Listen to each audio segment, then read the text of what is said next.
अस्सलाम वालेकुम and welcome to world of science coaching academy. आज हम परऑक्सीसोम के बारे में पढ़ेंगे। परऑक्सीसोम जो है टू वर्ड से बना है, परऑक्साइड एंड सोमा। परऑक्साइड जो है ये हाइड्रोजन परऑक्साइड के लिए और सोमा जो है बॉडी को कहते हैं। तो वो बॉडी या वो ऑर्गेनेली जो हाइड्रोजन परऑक्साइड की ब्रेक डाउन करते हैं उसको हम परऑक्सीसोम कहते हैं। ये स्मॉल और सब सेलुलर ऑर्गेनेली है। सब सेलुलर उस चीज़ को कहते हैं that exist within a cell, जो सेल के अंदर पाई जाती हैं उसको हम सब सेलुलर कहते हैं। जैसे कि परऑक्सीसोम है, ग्लाइऑक्सीसोम है, माइटोकॉन्ड्रिया है, गोल्गी बॉडीज हैं, एंडोप्लाज्मिक रेटिकुलम है, या प्रोटीन है या न्यूक्लिक एसिड जो है इसको हम सब सेलुलर कहते हैं। और ये मेम्ब्रेन बाउंडेड ऑर्गेनेली हैं जो कि तकरीबन तमाम यूकेरियोटिक सेल के अंदर पाई जाती हैं। तो परऑक्सीसोम जो है सब cellular small membrane bounded organelle है जो कि तकरीबन तमाम यूकेरियोटिक सेल के अंदर पाई जाती हैं। इसको सबसे पहले डीडो ने डिस्कवर किया था 1967 में, जब वो कार्बोहाइड्रेट मेटाबॉलिज्म पे फोकस कर रहा था कि कार्बोहाइड्रेट मेटाबॉलिज्म के अंदर कौन सी एंजाइम जो है वो इन्वॉल्व होते हैं, पर्टिकुलरली हाइड्रोजन परऑक्साइड के साथ इसकी एसोसिएशन होती है। मतलब हाइड्रोजन परऑक्साइड की ब्रेक डाउन कौन सी एंजाइम करते हैं उस पर वो फोकस कर रहा था। तो जब वो सेल्फ फ्रैक्शनेशन की टेक्निक के जरिए मुख्तलिफ चीज़ें सेपरेट कर रहा था तो उनको एक ऐसा ऑर्गेनेली मिला जिसके अंदर कैटालिसिस एंजाइम्स मौजूद थे। और कैटालिसिस एंजाइम जो है ये हाइड्रोजन परऑक्साइड को वाटर और ऑक्सीजन में कन्वर्ट करते हैं। तो एक ऐसा ऑर्गेनेली उसको मिला जो कि हाइड्रोजन परऑक्साइड को वाटर और ऑक्सीजन में कन्वर्ट करता है with the help of enzyme called catalysis. तो कैटालिसिस एंजाइम्स मौजूद थे उस ऑर्गेनेली में। तो उस ऑर्गेनेली को पहले माइक्रो बॉडीज का नाम दिया गया क्योंकि इसका साइज जो था वो स्मॉल था, इसलिए माइक्रो बॉडीज का नाम दिया गया इस जो ऑर्गेनेली था जिसके अंदर कैटालिसिस एंजाइम्स मौजूद थे। लेकिन बाद में इसका नाम चेंज कर दिया गया परऑक्सीसोम में, क्योंकि हाइड्रोजन परऑक्साइड की डिकम्पोजिशन या मेटाबॉलिज्म जो है इसके अंदर इसका एक अहम रोल है, प्रोमिनेंट रोल है, इसलिए इसका नाम जो है परऑक्सीसोम रखा गया। क्योंकि टू वर्ड्स की कॉम्बिनेशन है परऑक्साइड एंड सोमा।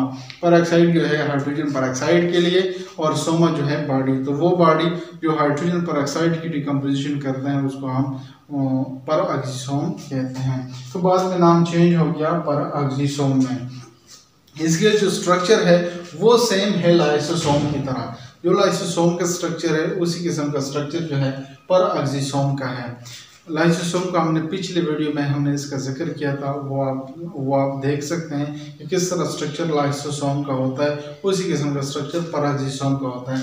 लेकिन परऑक्सीसोम और लाइसोसोम में फ़र्क ये होता है कि इसमें एंजाइम्स जो है मुख्तलिफ होते हैं। जो लाइसोसोम के अंदर एंजाइम है वो परऑक्सीसोम के अंदर मौजूद नहीं है, और जो परऑक्सीसोम के अंदर है वो लाइसोसोम के अंदर नहीं है। और ये मेम्ब्रेन बाउंडेड ऑर्गेनेली है, सिंगल मेम्ब्रेन बाउंडेड ऑर्गेनेली। जैसे कि लाइसोसोम जो है वो सिंगल मेम्ब्रेन बाउंडेड ऑर्गेनेली था और परऑक्सीसोम भी जो है वो भी सिंगल मेम्ब्रेन बाउंडेड ऑर्गेनेली है। और इसका डायमीटर जो है 0.5 माइक्रोमीटर तक है। और जो इम्पॉर्टेंट एंजाइम्स मौजूद है परऑक्सीसोम के अंदर वो कैटालिसिस है जो कि हाइड्रोजन परऑक्साइड को वाटर और ऑक्सीजन में कन्वर्ट कर देते हैं। और इसके अलावा परऑक्सीडेजेस हैं जो कि प्रोटेक्ट करता है सेल को ऑक्सीडेटिव डैमेज से, ताकि सेल की ऑक्सीडेटिव डैमेज ना हो, इससे प्रोटेक्ट करता है परऑक्सीडेजेस। और ऑक्सीडेजेस हैं जो कि ऑक्सीडेटिव ब्रेक डाउन करते हैं मुख्तलिफ सबस्ट्रेट की। ऑक्सीडेटिव ब्रेक डाउन उस ब्रेक डाउन को कहते हैं जो कि जिसकी ऑक्सीडेशन हो, ऑक्सीजन की एडिशन हो, या हाइड्रोजन की रिमूवल हो, या इलेक्ट्रॉन की रिमूवल हो, उसको हम ऑक्सीडेशन कहते हैं। तो ऑक्सीडेशन जो है जब किसी सबस्ट्रेट की हो तो हम उसको ऑक्सीडेटिव ब्रेकडाउन कहते हैं। तो ऑक्सीडेजेस जो है मुख्तलिफ सबस्ट्रेट की ऑक्सीडेटिव ब्रेकडाउन करते हैं, मतलब इसकी ऑक्सीडेशन करते हैं। और ऑक्सीडेशन जो है एडिशन ऑफ ऑक्सीजन को कहते हैं, या रिमूवल ऑफ इलेक्ट्रॉन को कहते हैं, या रिमूवल ऑफ हाइड्रोजन को कहते हैं। तो मुख्तलिफ किस्म की एंजाइम्स मौजूद होते हैं जैसे कि कैटालिसिस, परऑक्सीडेसिस या ऑक्सीडेसिस एंजाइम्स मौजूद होते हैं पैराक्सिसोम के अंदर। इसकी बायोजेनेसिस या फॉर्मेशन कुछ इस तरह होती है कि जो प्री एग्जिस्टिंग पैराक्सिसोम होता है उसकी ग्रोथ हो जाती है, उसके बाद इसकी डिवीजन हो जाती है और 2 पैराक्सिसोम बन जाते हैं। और पैराक्सिसोम के लिए प्रोटीन चाहिए होते हैं और वो प्रोटीन जो है साइटोप्लाज्म के अंदर इसकी सिंथेसिस हो जाती है और उसके बाद इसको इंपोर्ट कर दिया जाता है पैराक्सिसोम की तरफ और इस्तेमाल किया जाता है पैराक्सिसोमल टारगेटिंग सिग्नल्स। ये अमीनो एसिड सीक्वेंस है, पैराक्सिसोमल टारगेटिंग सिग्नल जो है ये अमीनो एसिड सीक्वेंस है जो कि गाइड करते हैं उन प्रोटीन्स को जो साइटोप्लाज्म के अंदर बन जाते हैं और पैराक्सिसोम की तरफ इंपोर्ट करने होते हैं, उसके गाइड करते हैं पैराक्सिसोमल टारगेटिंग सिग्नल जो कि अमीनो एसिड सीक्वेंसेस हैं। ये प्रोटीन्स जो है involve in peroxisome assembly and maintenance में, ये दूसरे किस्म के प्रोटीन्स हैं जो कि पैराक्सिसोम की असेंबली और मेंटेनेंस में काम करते हैं।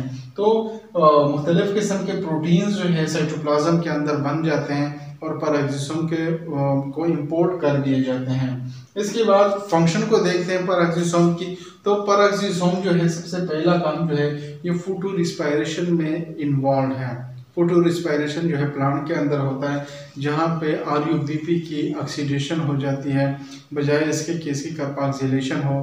तो ये फोटो रिस्पायरेशन में इसका रोल है। फोटो रिस्पायरेशन के अंदर 3 अहम जो ऑर्गेनेली इन्वॉल्व होते हैं उसमें क्लोरोप्लास्ट है, पैराक्सिसोम है और माइटोकॉन्ड्रिया है। तो इसके कुछ स्टेप जो है ये पैराक्सिसोम के अंदर होते हैं। तो पैराक्सिसोम जो है इसकी इन्वॉल्वमेंट है फोटो रिस्पायरेशन के अंदर।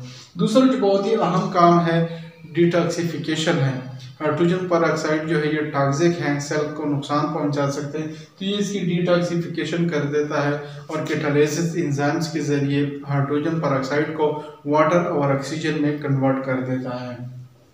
इसके अलावा लिपिड मेटाबॉलिज्म जो है वो भी करता है पैराक्सिसोम बीटा ऑक्सीडेशन के जरिए। जो लॉन्ग चेन फैटी एसिड है उसको ये कन्वर्ट कर देता है, इसकी ब्रेकडाउन कर देता है एसिटाइल को ए में, एसिटाइल को ए में ये कन्वर्ट कर देता है by the process of beta oxidation.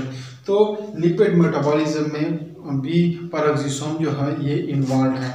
तो पैराक्सिसोम जो है ये एक ऐसा ऑर्गेनेली है जो कि हाइड्रोजन पेरोक्साइड को वाटर और ऑक्सीजन में कन्वर्ट कर देता है। सिंगल मेम्ब्रेन बाउंडेड सब सेलुलर ऑर्गेनेली है।